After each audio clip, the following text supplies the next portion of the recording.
يعطيكم العافية أحبائي المشاهدين. اليوم إن شاء الله بدي أساوي لكم شوربة الشعرية بالخضار.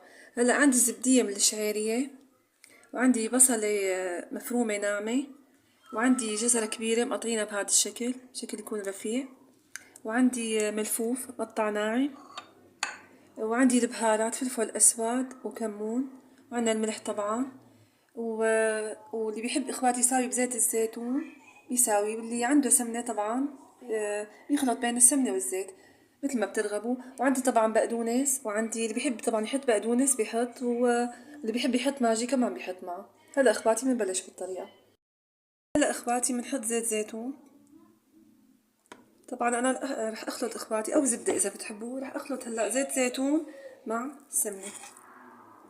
بسم الله الرحمن الرحيم. إخواتي بنضيف البصل والجزر. بسم الله.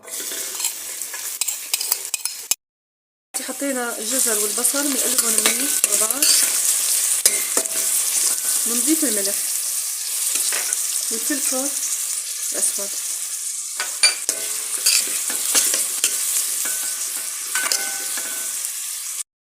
اخواتي بعد ما قلبناهم شي دقيقتين تقريبا، هلا بنضيف الملفوف. بسم الله.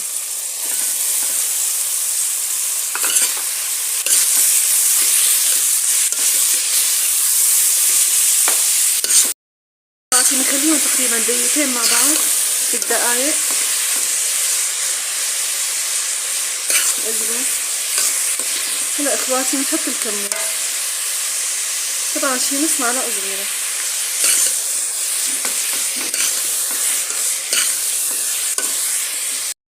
اخواتي بنتركهم تقريبا 5 دقايق، وبعدين بنحط المي والشعرية. هون اخواتي بعد 5 دقايق بنبدلهم هيك نقلبهم اخواتي. مثل ما شايفين اخواتي الخضرة عنا دبلت. هلا بنضيف المي السخنة. بسم الله الرحمن الرحيم.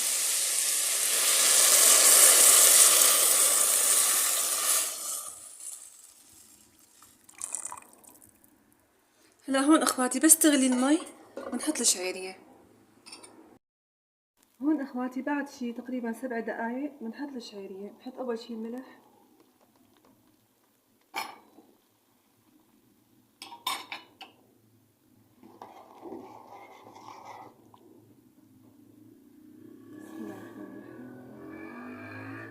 حركوا اخواتي ان شاء الله. بس تستوي الشعيرية ان شاء الله تكون الشوربة خلصت عنا.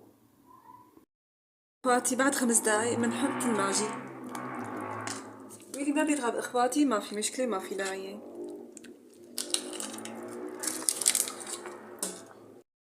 اخواتي بعد ما استوت عنا الشعيرية بنضيف البقدونس. هي خطوة اختيارية اخواتي. اخواتي هلا بنضيف البقدونس ونطفي عليهم. هون اخواتي بسم الله نبلش نسكر.